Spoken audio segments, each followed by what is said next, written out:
Hello friends, welcome to M K study point channel. तो दोस्तों, आपको पता है कि ये आपको इस चैनल पे जो है 4 सीरीज करा दी गई है पेडागोजी सेक्शन से। अगर आपने उस सीरीज को नहीं देखी तो आप उस सीरीज को ज़रूर देख लें। उसमें मैंने 20-20 क्वेश्चन करके कराया है। तो कुल मिला के 80 क्वेश्चन मैंने करा दिए हैं। आज हम 80 क्वेश्चन के बाद कुल 20 क्वेश्चन फिर से कराएंगे, तो कुल मिला के 100 क्वेश्चन हो जाएंगे। तो आपने जो है उस वीडियो को नहीं देखी तो आप उस वीडियो को ज़रूर देखिए। वीडियो को अगर पूरा 100 क्वेश्चन अगर देख लेंगे तो आपको ये अंदाज़ा हो जाएगा किस तरह से क्वेश्चन पूछे जाते हैं और किस तरह से पेपर में आते हैं। तो आपको पता चल जाएगा और आप जो है उसके लिए तैयार हो जाएंगे पेपर देने के लिए कि हम इस चीज़ में हमको कॉन्फिडेंस आ गया है, इसका इस तरह से उत्तर दिया जाता है। तो आपने उस वीडियो को नहीं देखा तो उस वीडियो को ज़रूर देख लें। चलिए फ्रेंड्स, स्टार्ट करते हैं इसके आगे वाला जो क्वेश्चन है हमारा वो क्या है। तो देखिए, हमने जो है इतने सारे क्वेश्चन सॉल्व करा चुके हैं 80 तक। अब 80 के आगे चलते हैं। तो 80 का जो क्वेश्चन है उसके आगे हम बात करते हैं 81 वाला क्वेश्चन। देखिए, 81 वाला क्वेश्चन ये कह रहा है कि भारत में स्त्री शिक्षा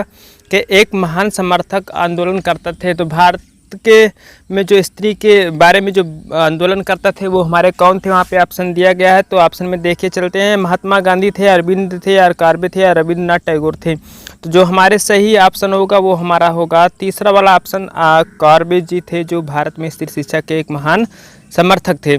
आगे बात करते हैं फ्रेंड्स हम 82 वाले क्वेश्चन के ऊपर कि इस समय जो शिक्षा का विषय है वो संघ सूची में शामिल है या समवर्ती सूची में या जो है राज्य सूची में या किसी भी सूची में नहीं है। तो आपको सबको पता है कि जो शिक्षा है वो जो सूची है इसकी वो संघ सूची में भी है और राज्य सूची दोनों में है। इस प्रकार से अगर बात की जाए तो वो दोनों सूची में आने की वजह से वो साबित हो जाता है कि वो समवर्ती सूची में। देखिए 254 संविधान की धारा 254 के अंदर जो है कहा गया है कि जो शिक्षा है वो संघ सूची और राज्य सूची दोनों में होंगे। लेकिन अगर किसी जो है कानून बनाया जाता है शिक्षा के बारे में, अगर जो है दोनों में टकराव हो जाता है तो वो जो केंद्र के नियम है वो केंद्र के नियम के ऊपर जो है उस चीज़ को फॉलो किया जाएगा। तो जो है हमारा शिक्षा कैसा विषय है वो समवर्ती सूची का विषय है। आगे बात करते हैं फ्रेंड्स 83 वाले क्वेश्चन के ऊपर कि निम्नलिखित में से किस बात से शिक्षक की कर्तव्यपरायणता का पता लगाया जाता है। तो ऑप्शन पे चलते हैं। वह अपनी ड्यूटी पर कितना ध्यान देता है, वह कितने अधिक विषय पढ़ा सकता है, उसके द्वारा पढ़ाए गए छात्रों का परीक्षाफल कितना अच्छा है। उपरोक्त सभी। तो देखिए, उपरोक्त सभी यहाँ पे हो सकता था, लेकिन यहाँ पे जो तीसरा ऑप्शन गा वाला है उसके द्वारा पढ़ाए गए छात्रों पर परीक्षाफल कितना अच्छा है ये मायने नहीं रखता। तो इसी से जो है हमको हिंट मिल जाती है कि जो है उपरोक्त सभी ऑप्शन नहीं होगा। तो देखिए, ये गलत हुआ, ये भी गलत हुआ। वह कितने अधिक विषय पढ़ा सकता है, तो देखिए ये मायने नहीं रखता कि हर एक टीचर जो है हर एक क्षेत्र में जो है ज्ञानी होता है, वह कितने अधिक विषय पढ़ा सकता है। इस प्रकार से बच्चों को नहीं किया जा सकता क्योंकि उनमें भी सीखने की क्षमता होती है प्रतिदिन। तो ये भी हमारा गलत होगा। तो देखिए, जो हमारा सही ऑप्शन 83 का होता है का वाला कि वह अपनी ड्यूटी पर कितना ध्यान देता है, यही हमारा वाला ऑप्शन जो है सही बन जाता है। तो चलिए फ्रेंड्स, अपने नेक्स्ट क्वेश्चन पे बात करते हैं कि हमारा नेक्स्ट वाला क्वेश्चन क्या कह रहा है भैया, कि कह रहा है मौलाना अब्दुल कलाम आज़ाद थे, वह क्या थे इसके बारे में बताना। तो देखिए, मौलाना अब्दुल कलाम थे वो स्वतंत्र भारत के प्रथम शिक्षा मंत्री थे। तो देखिए वहाँ पे ऑप्शन खा वाला दिया गया, तो ये हमारा ऑप्शन सही बन जाता है। आगे हम बात करते हैं 85 वाले क्वेश्चन के ऊपर कि अध्यापक बनने के लिए टीचर्स ट्रेनिंग लेना क्यों ज़रूरी है। इस काम के लिए इस परीक्षा का पास करना ज़रूरी होता है। ऑप्शन देखिए, इस ट्रेनिंग से अध्यापक को मान्यता मिलती है, इस ट्रेनिंग से अध्यापक को मान्यता मिलती है, या तीसरा ऑप्शन जो हमारा दिया गया कि इस ट्रेनिंग से उस कक्षा शिक्षण के मूल आवश्यक सिद्धांतों का ज्ञान हो सकता है। जो तो चौथा वाला ऑप्शन है, इस ट्रेनिंग से अध्यापक की अभिरुचि का पता लगता है। तो देखिए, जो हमारा क्वेश्चन पूछा गया कि अध्यापक बनने के लिए टीचर्स ट्रेनिंग लेना क्यों ज़रूरी है। देखिए, हर एक विद्यार्थी जो स्टूडेंट सेलेक्ट होकर टीचर बनते हैं उनको सभी को पता होता है कि 2 साल की ट्रेनिंग ली जाती है। इसके लिए क्यों ज़रूरी है, तो ऑप्शन के ऊपर हम बात करते हैं कि इस काम के लिए इस परीक्षा का पास करना ज़रूरी होता है, ये ऑप्शन सही होगा। या दूसरा वाला ऑप्शन दिया गया कि इस ट्रेनिंग से अध्यापक को मान्यता मिलती है, या तीसरा ऑप्शन दिया गया हमारा कि इस ट्रेनिंग से उसे कक्षा शिक्षण के लिए मूल आवश्यक सिद्धांतों का ज्ञान हो जाता है। तो देखिए, यहाँ पे अगर हम ऑप्शन के ऊपर चलें तो ऑप्शन में बताया गया कि इस काम के लिए इस परीक्षा का पास करना ज़रूरी होता है।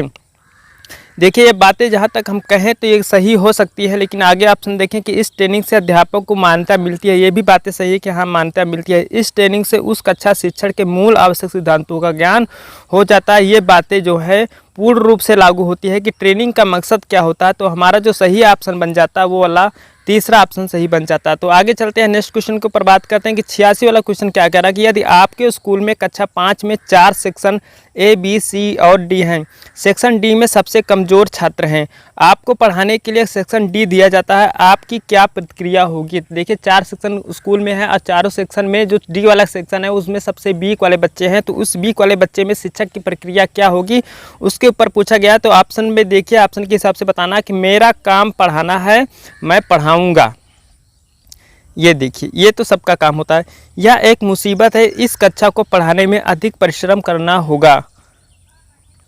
देखिए मुसीबत वाली जो है काम टीचर के ऊपर शोभा नहीं देती, तो ऐसे जहाँ मुसीबत कठिन कठिनाई ये सब दंड वगैरह मिले तो इसको हम काट देंगे पहले से ही, ये गलत है।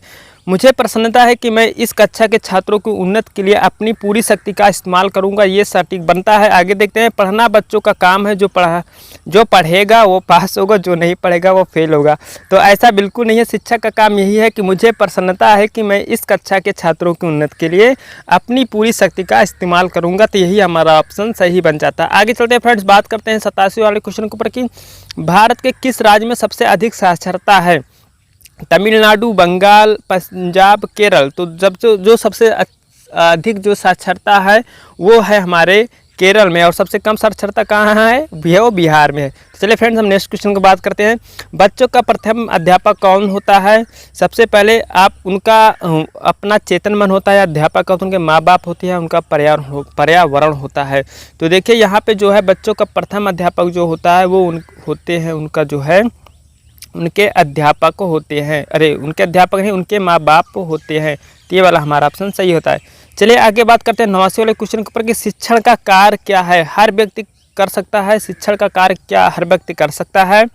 हर व्यक्ति की वश का नहीं है, पढ़ा लिखा व्यक्ति कर सकता है, बहुत से शिक्षक भी नहीं कर पाते हैं। तो शिक्षण का कार्य जो होता है यहाँ पे ऑप्शन पे अगर हम बात करते हैं, सही जो ऑप्शन हमारा होता है वह यही है कि हर व्यक्ति का वश का नहीं है। देखिए शिक्षण का कार्य जो है हर व्यक्ति के वश में नहीं है, यही हमारा जो है ऑप्शन यहाँ पे सही बन जाता है। आगे हम बात करते हैं नेक्स्ट क्वेश्चन के ऊपर कि 90 वाला कह रहा है कि शिक्षण अभियोग्यता का अर्थ है। देखिए शिक्षण बनने की इच्छा, शिक्षण कार्य में लगन, शिक्षण कार्य करने हेतु अपेक्षित सभी योग्यताएं, उपरोक्त में से कोई नहीं। तो देखिए यहाँ पे शिक्षण अभियोग्यता का अर्थ है कि शिक्षण का कार्य करने हेतु अपेक्षित जो सभी योग्यताएं हैं उनके अंदर आ जाती हैं। आगे हम बात करते हैं फ्रेंड्स कि 91 वाला क्वेश्चन क्या है कि कक्षा में अनुशासनहीनता की समस्या पैदा होने की आशंका रहती है। यदि बच्चों की आय में विषमता हो तो अनुशासन पैदा होगी, क्या सही होगा। बच्चों को व्यस्त रखने के लिए पूरा काम न दिया जाए, क्या ये सही होगा। बच्चों की संख्या मानदंड से बहुत अधिक हो, ये सही होगा। उपरोक्त सभी, देखिए उपरोक्त सभी तो नहीं होगा क्योंकि तीसरा ऑप्शन है यहाँ पे नहीं सही है। और बच्चों की आय में विषमता हो तो ऐसा भी जरूरी नहीं कि बच्चे की आय में विषमता है तो बच्चे अनुशासन होंगे। तो हमारा पहला वाला भी ऑप्शन सही नहीं है। तो हमारा जो ऑप्शन बचता है वो खा वाला ऑप्शन पूरी तरीके से सही साबित होता है, तो खा वाला ऑप्शन सही है। चलिए फ्रेंड्स बात करते हैं आगे कि 92 वाला क्वेश्चन क्या कह रहा है कि यदि शिक्षक किसी छात्र के साथ ऐसा व्यवहार करे जैसे वह छात्र बुद्धू हो तो इस बात का भय है कि वह छात्र हीन भावना से ग्रसित हो जाए, अध्यापक की आज्ञा का उल्लंघन करने लगे, या जो है खूब मेहनत से पढ़ाई करके यह सिद्ध कर दे कि इसके बारे में अध्यापक की क्या राय गलत है, स्कूल छोड़कर अन्य जगह चला जाए। तो देखिए यहाँ पे कहा गया है कि यदि कोई शिक्षक है और वह जो है बच्चों के साथ ऐसा व्यवहार कर रहा है कि वह बच्चा जो है बेवकूफ़ है, बुद्धिहीन है, तो उसके बारे में जो है बच्चों के ऊपर क्या प्रभाव पड़ेगा। तो देखिए यहाँ पे जो बच्चों के ऊपर सीधा प्रभाव पड़ेगा वह यह प्रभाव पड़ेगा कि बच्चा जो है हीन भावना से ग्रसित हो जाएगा। तो देखिए यही वाला ऑप्शन हमारा सही बन जाता है। आगे चलती है बात करते हैं 93 वाला क्वेश्चन क्या करेगा कि नीचे अच्छे शिक्षण की विशेषताएं दी हुई हैं, इनमें से कौन सी गलत है। तो अच्छे शिक्षण की विशेषताएं क्या होती हैं। देखिए अच्छा शिक्षण आदेशात्मक होता है, अच्छा शिक्षण प्रेरणात्मक होता है, अच्छा शिक्षण सुनियोजित होता है, अच्छा शिक्षण पथ प्रदर्शक होता है। यहाँ पे बताना है ऑप्शन के हिसाब से कि अच्छा शिक्षण जो है आदेशात्मक होता है। देखिए, अच्छा शिक्षण का मतलब ये नहीं होता कि हम किसी चीज़ को आदेश देकर काम कराएं, तो बिल्कुल गलत होगा। अच्छा शिक्षण प्रेरणादात्मक होता है, हाँ सही है, प्रेरणादायक होता है। अच्छा शिक्षण सुनियोजित होता है। देखिए, जो सुनियोजित होता है मतलब एक अच्छे तरीके से इसको बताया जाता है, यही हमारा ऑप्शन वाला सही होगा, गा वाला। तो गा वाला हमारा ऑप्शन सही हो। तो फ्रेंड्स, अगर आपको जो है इस वीडियो से थोड़ी सी भी नॉलेजेबल आपको लग रहा है, जानकारी मिल रही है, या थोड़ा सा भी आपको क्वेश्चन सॉल्व करने में मज़ा आ रहा है, तो हमारे इस चैनल को जो है सब्सक्राइब जरूर कर ले, ताकि आगे वाले वीडियो का नोटिफिकेशन आप तक जरूर पहुँच जाए। तो लाइक, सब्सक्राइब और शेयर जरूर करें, ताकि आगे कि जो आपके फ्रेंड्स हैं, सहपाठी हैं, उन तक भी ये वीडियो पहुंचे। चलिए फ्रेंड्स, बात करते हैं 94 वाले क्वेश्चन को। बच्चे, सीखने का मुख्य तत्व क्या है? सीखने की इच्छा है, प्रेरणा है, अनुकूलन, परिवेश है, या उपरोक्त सभी? तो सीखने का मुख्य दोष जो होता है वो होता है भैया हमारा उपरोक्त सभी होगा, क्योंकि सीखने की इच्छा है तभी तो बच्चे सीखेंगे। प्रेरणा भी होना चाहिए, अनुकूलन उनके अनुसार होना चाहिए, और जो हमारा लास्ट वाला ऑप्शन है उपरोक्त सभी, तो उपरोक्त सभी वाला ऑप्शन हमारा सही हुआ। आगे फ्रेंड्स, हम बात करते हैं कि अभिप्रेरणा मोटिवेशन है क्या? उस अनुकूलन परिस्थिति को कहते हैं जिसमें बच्चे सीखते हैं। ठीक, बालकों को नई बातें सीखने को उकसाती हैं। तो अभिप्रेरणा और सीखने की इच्छा दोनों एक ही बात है, दोनों एक ही बात बिल्कुल नहीं होती, परीक्षा का परिणाम है, बिल्कुल नहीं है। बालकों को नई बातें सीखने को उकसाती है। आपने सभी मोटिवेशन वीडियो देखते होंगे, उसे मोटिवेशन देखने के बाद आपके अंदर एक उत्तेजना आती है, तो वही चीज़ लिखा गया है कि बालकों को नई बातों सीखने का उकसाती है, यही वाला ऑप्शन हमारा खा वाला 95 का सही हो जाता है। तो फ्रेंड्स, आगे बात करते हैं नेक्स्ट वाले क्वेश्चन के ऊपर कि 96 वाला क्वेश्चन क्या कह रहा है? अच्छे शिक्षक को किसका ज्ञान होना चाहिए? बाल मनोविज्ञान का, या शिक्षा मनोविज्ञान का, या व्यवहारिक मनोविज्ञान का, या उपरोक्त सभी? तो देखिए, जो अच्छे शिक्षक होते हैं उनका इन सभी का ज्ञान होना जरूरी होता है, तो उपरोक्त सभी वाला ऑप्शन जो हमारा है वो सही बन जाता है। आगे बात करते हैं फ्रेंड्स के 97 वाला क्वेश्चन क्या कह रहा है? शिक्षक के क्रियाशीलता के सिद्धांत का क्या अर्थ है? शिक्षक के क्रियाशीलता सिद्धांत का क्या अर्थ है? हम बात करते हैं ऑप्शन के ऊपर कि ऑप्शन क्या कहा गया है कि भैया शिक्षक को कक्षा में अत्यधिक क्रियाशीलता रहना चाहिए। क्या ये सही है? चलिए आगे भी देख लेते हैं ऑप्शन कि बालक क्रियाशील होते हैं, उन्हें करके सीखने का अवसर दिया जाता है। देखिए, ये हमारा पॉजिटिव बिल्कुल बन जाता है कि बच्चों को जो है सीखने का अवसर दिया जाना चाहिए। क्रियाशीलता बालकों को काम में व्यस्त रखना चाहिए, बिल्कुल नहीं, और उपरोक्त सभी होगा नहीं। जब एक गलत होगा तो उपरोक्त सभी कहाँ से होगा? तो हमारा जो सबसे पॉजिटिव ऑप्शन बनता है वो खा वाला कि बालक क्रियाशील होते हैं, उन्हें करके सीखने का अवसर दिया जाना चाहिए। तो हमारा यही वाला ऑप्शन सही बन जाता है। चलिए फ्रेंड्स, बात करते हैं हम अपने 98 वाले क्वेश्चन के ऊपर कि शिक्षा के प्रेरणा के सिद्धांत का क्या अर्थ है। देखिए, मोटिवेशन फिर से पूछा गया कि मोटिवेशन का क्या अर्थ है शिक्षा के रूप में? प्रेरणा से छात्रों में रुचि उत्पन्न करती है, सही बात है, रुचि उत्पन्न करती है। प्रेरणा छात्रों की समझ शक्ति को तीव्र करती है, छात्रों को अनुभव प्रदान करती है। प्रेरणा छात्रों अपने नए अनुभव को पुराने अनुभव से जोड़ता है। देखिए, ये जीन पियाजे का सिद्धांत यहाँ पे नहीं बताया गया है, हमें मोटिवेशन की बातें कही है, तो ये तो बिल्कुल भी गलत होगा। और अनुभव प्रदान करती है, ये गलत है। देखो, अनुभव नहीं प्रदान करती है, सभी को पता है कि ये उत्तेजना करती है। मोटिवेशन प्रेरणा के सिद्धांत का क्या अर्थ है? तो प्रेरणा की स्मरण शक्ति को तीव्र करती है, ये भी बिल्कुल गलत है। तो यहाँ देखिए, प्रेरणा जो है छात्रों में रुचि उत्पन्न करती है, यही हमारा ऑप्शन सही बन जाता है। तो चलिए फ्रेंड्स, बात करते हैं जो हमारा आज का 99 वाला क्वेश्चन है कि वो क्या कह रहा है भैया, क्या क्वेश्चन पूछ रहा है? वो यह क्वेश्चन ये पूछ रहा है कि शिक्षा का रुचि का सिद्धांत बताता है। अब देखिए भैया, रुचि का सिद्धांत क्या बताता है? थॉर्नडाइक का नियम आपने पढ़ा होगा, प्रभाव का नियम, तो उसी में से रुचि का सिद्धांत भी बताया गया। तो उसी हिसाब से यहाँ पे क्वेश्चन पूछा गया है कि शिक्षक जो है रुचि के सिद्धांत, शिक्षा का रुचि का सिद्धांत बताता है कि शिक्षक को अपने छात्रों को पढ़ाने में रुचि लेनी चाहिए। ठीक है, हाँ लेनी चाहिए। शिक्षक को बालक में सीखने की रुचि पैदा करनी चाहिए। रुचि से छात्रों का जीवन संवरता है। छात्रों को जिस कार्य में रुचि नहीं है होती उसे वो मन लगाकर नहीं करते हैं। तो देखिए, रुचि का सिद्धांत यही बताता है कि भैया छात्रों को जिस कार्य में रुचि नहीं है वह उसे क्या ज़बरदस्ती कराओगे? तो उसे ज़बरदस्ती आप बिल्कुल भी नहीं करा सकते, इसलिए रुचि उनमें पैदा करनी होती है। तो यहाँ पे जो हमारा सही ऑप्शन बनता है कि छात्रों को जिस कार्य में रुचि नहीं होती है उसे वो मन लगाकर नहीं करते, यही वाला हमारा ऑप्शन 99 का सही हो जाता। तो चलिए फ्रेंड्स, आज की सीरीज का जो है लास्ट क्वेश्चन, जो हमारा 100 क्वेश्चन है, कुल मिला के हमने 100 क्वेश्चन करा दिए हैं 20-20 करके।